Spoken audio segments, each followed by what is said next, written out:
Hello बच्चों, welcome to Nitika की पाठशाला। ये आउटकम ऑफ डेमोक्रेसी की लास्ट वीडियो है। जैसे मैंने आपको फर्स्ट डे से बोला था कि इस चैप्टर से क्वेश्चंस बनाने बच्चों को बहुत प्रॉब्लम आती है और मुझे बहुत सारे कमेंट सेक्शंस में भी आया था कि इस चैप्टर से रिलेटेड आप इंपॉर्टेंट क्वेश्चंस की अगर एक वीडियो बना पाए। तो ये वीडियो उसी के रिलेटेड है। ये जस्ट क्वेश्चन आंसर्स के ऊपर इन्वॉल्व मैंने की है। जितना मुझे लगता है कि कुछ ऐसे क्वेश्चंस जो पेपर में आ सकते हैं या बोर्ड में पहले रिपीट हुए हों, मैंने उन्हीं के साथ ये वीडियो बनाई है। तो चलिए स्टार्ट करते हैं। क्वेश्चन है, how can you say that democracy is better then dictatorship. यहाँ पे क्वेश्चन ये भी मोल्ड हो सकता है कि how can you say that democracy is better form of government या democracy is better than any other form of government, किसी भी तरह आ सकता है। आप मैंने पॉइंट से स्टार्ट किए। इस आंसर को और इनहांस करने के लिए आप डेमोक्रेसी की डेफिनेशन भी इन्वॉल्व कर सकते हैं कि democracy is that form of government in which the rulers are elected by the people and democracy is better than dictatorship या any other form of government because the first point is democracy promotes equality among citizens. ये हम लोग कहते हैं कि democracy जो है वो लोगों के अंदर इक्वालिटी को प्रमोट करती है। Second, it enhances the dignity of individual, कहीं ना कहीं वो लोगों के रिस्पेक्ट को भी एनहांस करती है। Third, decision of collective making decisions को इम्प्रूव करने की कोशिश करती है। Fourth, it provides method to resolve conflicts, अगर किसी के बीच में झगड़ा हो भी जाए तो उनके मेथड्स को कॉन्फ्लिक्ट करने के लिए पूरी ट्राई करती है। Only democracy allow rooms to correct mistakes, अगर किसी से कोई मिस्टेक्स भी हो जाती है तो उसको इम्प्रूवमेंट का भी टाइम देते हैं हम लोग। It is a legitimate government, legitimate मैंने आपको चैप्टर के बीच में भी बताया था, it is a law making government. Seventh, it give equal status and respect to women and weaker section, यहाँ पे डेमोक्रेटिक फॉर्म ऑफ गवर्नमेंट में हर कोई इनके लिए सेम है, चाहे वो वीमेन्स हो चाहे वीकर सेक्शन हो। Seventh, it promote transparency, obviously clear picture है, हम लोगों को जो भी डिसीजन हो रहे हैं रूल्स एंड रेगुलेशंस के बारे में हम बिल्कुल ट्रांसपेरेंट, हमें सब कुछ पता है। Ninth, values of social justice, equality and fraternity, कहीं ना कहीं सोशल जस्टिस सबको इक्वली देती है, सबको जस्टिस देती है प्रॉपरली, इक्वालिटी पे बिलीव करती है, एंड फर्टर्निटी मीन्स हमें कभी किसी को इंफीरियर नहीं सोचना चाहिए। Tenth, it give importance to public opinions, कहीं ना कहीं लोगों के ओपिनियंस को स्ट्रेस दिया जाता है, मैं कहूँगी रिस्पॉन्ड किया जाता है। It provide rights to people, हम लोगों को राइट्स दिए जाते हैं। It give the feeling of collective belongingness, democratic country में कहीं ना कहीं मुझे ऐसा लगता है यूनिटी को मैं फील कर रही हूँ, कलेक्टिव बिलोंगिंगनेस, ब्रदरहुड को फील किया जाता है। Next, it compasses the feeling of integrity, secularism and tolerance, हम लोगों को यहाँ पे सेकुलरिज्म के बारे में बताया जाता है that we all are secular, कोई यहाँ पे ऑफिशियल रिलीजन नहीं है, और अगर डिफरेंट रिलीजन्स भी हैं तो एक दूसरे को टॉलरेट करना चाहिए, दूसरों के रिलीजन्स को रिस्पेक्ट देनी चाहिए। Next, it inculcates the feeling of integrity and dutifulness, हम लोगों को हमेशा ये इनकलकेट की जाती है कि हम सब एक है और अपने हमें जितनी भी ड्यूटीज हमें दी हुई हैं गवर्नमेंट में हमें उन्हें फुलफिल करना चाहिए as a citizen also. No doubt it may be slow, less efficient, बहुत कम रिस्पॉन्ड करती है, फिर भी डेमोक्रेटिक गवर्नमेंट लोगों की बनाई गवर्नमेंट है, इसलिए ये बेटर है। There is an overwhelming support for the idea of democracy all over the world, और दुनिया में कोई भी लोग हो वो डेमोक्रेटिक फॉर्म ऑफ गवर्नमेंट को सपोर्ट करती हैं और नॉन डेमोक्रेटिक रिजाइम से तो ज्यादा ही करती हैं, उसको बेटर ही बताया गया। तो ये क्वेश्चन बहुत बार बोर्ड में घूमते फिरते आया है, इसलिए मैंने इसको क्वेश्चन नंबर 1 दिया है। Question number 2, how much transparency is there in democracy as compare to other governments.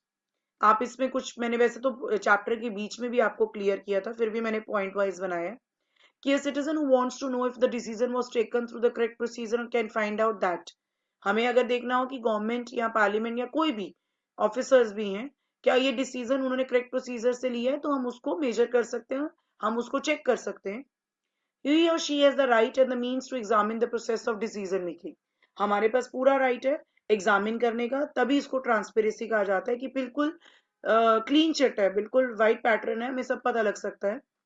Second, this factor is often missing from non democratic, ये ट्रांसपेरेंसी कहीं ना कहीं में नॉन डेमोक्रेटिक गवर्नमेंट में बिल्कुल भी देखने को नहीं मिलती है।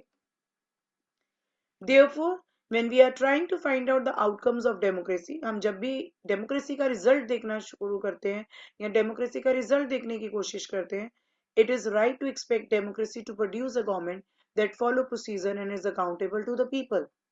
तो ट्रांसपेरेंसी कैसे हुई, क्योंकि लोग उनके मेजर्स को, उनके डिसीजन को देख सकते हैं, और डेमोक्रेसी से हमेशा यही एक्सपेक्ट किया जाता है कि वो कोई ना कोई प्रोसीजर्स को, रूल्स एंड रेगुलेशंस को फॉलो करे और लोगों को हमेशा उनकी प्रॉब्लम्स और उनके हर चीज का आंसर दे.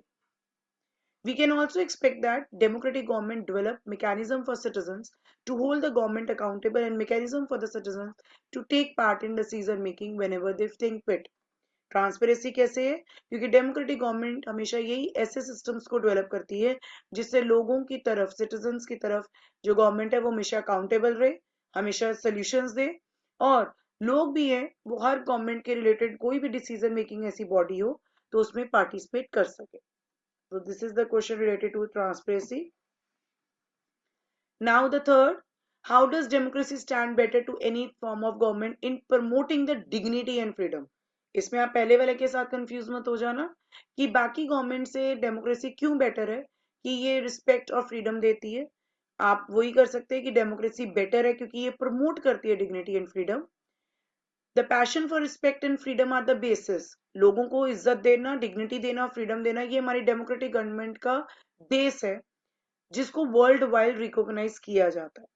सेकेंड, कहीं ना कहीं डेमोक्रेटिक फॉर्म ऑफ गवर्नमेंट में वीमेन्स की डिग्निटी के ऊपर वर्क किया गया है, उन्हें इक्वल फ्रीडम्स दी गई हैं, राइट टू वोट दिए गए हैं, उनके लिए मूवमेंट्स चलाई गई हैं. तो ये सारे आप पॉइंट्स ऐड कर सकते हैं. राइट टू इक्वालिटी, फ्रीडम और डिग्निटी हमें इसलिए क्योंकि हम लोगों को सबको इक्वल स्टेटस, इक्वल अपॉर्चुनिटी दिया हुआ है. इवन राइट टू वोट, हम सबकी वोट को भी इक्वल वैल्यू है, तो कहीं ना कहीं हमारी रिस्पेक्ट और हमारी फ्रीडम के लिए बात की गई है. And the most important, individual freedom. Democratic form of government में इंडिविजुअल को फ्रीडम्स है. अब आप इसमें राइट्स को इंक्लूड कर सकते हो. We have a freedom to choose our religion, we have to freedom to choose our goal, our aims, our occupation. हम ये लोग चूज कर सकते हैं जो पहले कहीं ना कहीं non democratic form of government में या पहले जब हम डेमोक्रेट नहीं थे तो ये चीजें हमारी राइट्स नहीं थी. Number 4, how is social diversity accommodated in democracy. हमने ये टॉपिक पढ़ा भी था कि हमारे डेमोक्रेटिक फॉर्म ऑफ गवर्नमेंट में बहुत सारे ग्रुप्स रहते हैं, सोशल ग्रुप्स रहते हैं, तो डेमोक्रेटिक कंट्री उनको कैसे अकोमोडेट करती है, कैसे सबको स्पेस देती है. Democracy develop a mechanism which successfully negotiate differences among ethnic population. Democracy कहीं ना कहीं ऐसे सिस्टम्स को डेवलप करती है जिससे different ethnic population, ethnic means ऐसे ग्रुप्स जिनका सेम कल्चर हो, चाहे आप डिफरेंट नेशन में रहते हो, डिफरेंट रिलीजन में रहते हो, बट आप लोग एक पर्टिकुलर कल्चर को फॉलो करते हैं, हम उसको एथनिक बोलते हैं. तो डेमोक्रेटिक एक ऐसा सिस्टम को डेवलप करती है जिनसे डिफरेंसेस जो हैं वो कम से कम हो सके. डेमोक्रेसी ऐसे प्रोसीजर्स को भी डेवलप करती है जिनसे कॉम्पिटिशंस डेवलप हो बट टेंशंस और वायलेंस जैसी चीजों को रिड्यूस किया जा सके.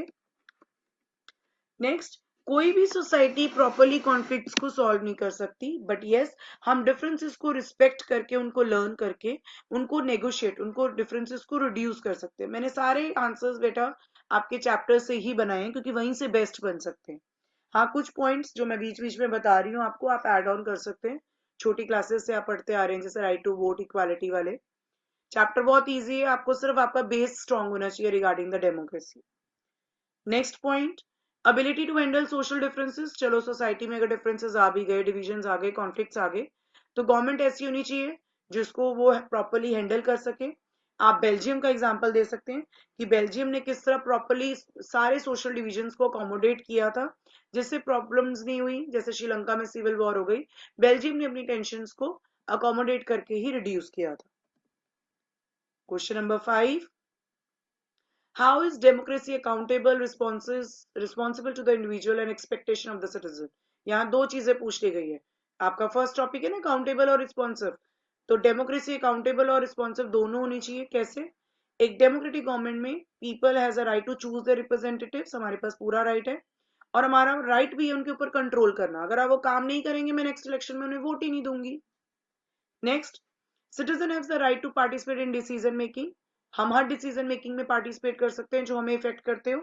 इससे पता लगता है कि गवर्नमेंट जो है वर्किंग की वो बिल्कुल ट्रांसपेरेंट है, अकाउंटेबल है लोगों के लिए. Everybody expect the government to be attentive. Government को चाहिए लोगों की नीड्स और एक्सपेक्टेशंस के लिए प्रॉपर वर्क करना. नेक्स्ट, ये भी एक्सपेक्टेड है कि डेमोक्रेटिक गवर्नमेंट ऐसे सिस्टम्स को लॉन्च करे जिससे गवर्नमेंट हमेशा अकाउंटेबल है, लोगों के क्वेश्चंस का आंसर दे सके.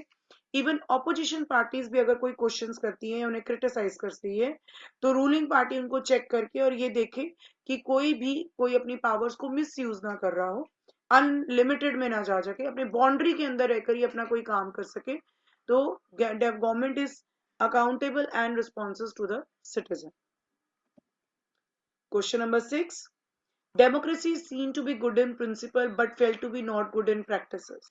एक स्टेटमेंट था, इसका क्या मतलब है?